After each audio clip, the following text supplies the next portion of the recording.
Question number 2, David Seymour. My question is to the Minister of Finance and reads as follows.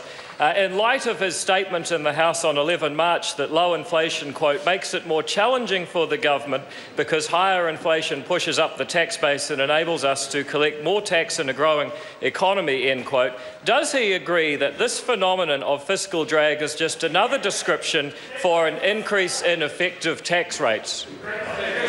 Honourable Stephen Joyce. Mr Speaker, on behalf of the Minister of Finance, as I said at the time, New Zealand is in the unusual situation of having solid economic growth but also historically low levels of inflation. This is of course good for households because it means their cost of living is increasing at a very low rate, but it's a challenge for government revenue. Just take your time, Mr Buck. Take a breath. Order. Low inflation. Take a breath, David. Order. Now listen, the constant barrage coming from the left is not acceptable. If the member, I'm on my feet. If the member wants to take the opportunity of a supplementary question, he'll have his chance. But to engage with the minister while he's attempting to answer the question is distracting, certainly to me and to the House, and in itself it is disorderly.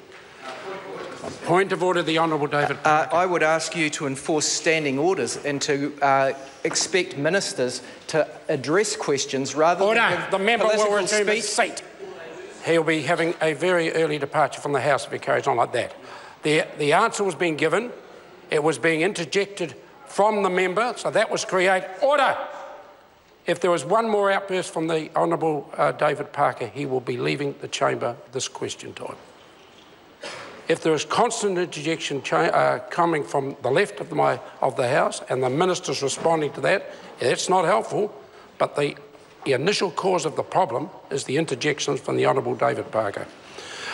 Stephen Joyce, if he could complete his answer. Thank you, Mr Speaker. As I was saying, low inflation reduces government revenue in part because of less fiscal drag, as the member notes. In times of high inflation, for example, as recently as 2008, fiscal drag was very significantly important and was an effective tax increase. In times of very low inflation, as we're experiencing at the moment, it is in fact a lack of fiscal drag that is noted. Despite pressures on its revenues, this government's management of expenditure remains disciplined and we're on track for surplus.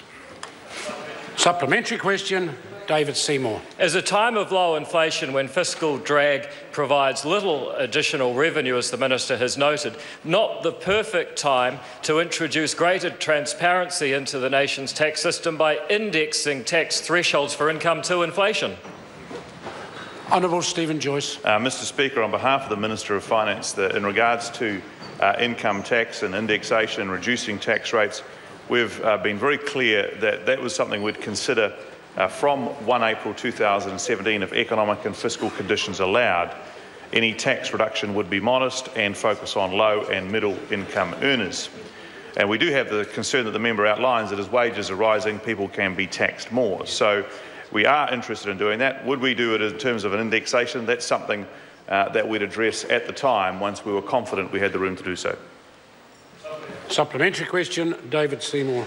Given the Minister's ambivalence about indexation, is he aware that since 2010, the lack of indexation of income tax thresholds to inflation has cost the average earning household $1,036? Honourable Stephen Joyce. Mr Speaker, on behalf of the Minister of Finance, I don't have those exact figures to hand, but of course there are a number of other considerations in terms of household incomes.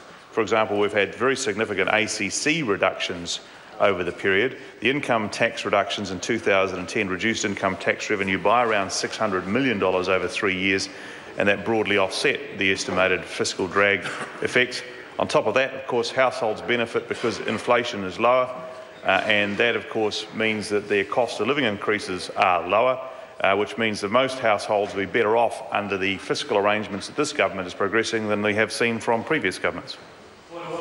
Point of order, David Seymour. Mr Speaker, I seek leave to table a document prepared by the Parliamentary Library for the ACT Party detailing the cost to households from the lack of indexation. It's been described. I'll put the leave. Leave is sought to table that information. Is there any objection?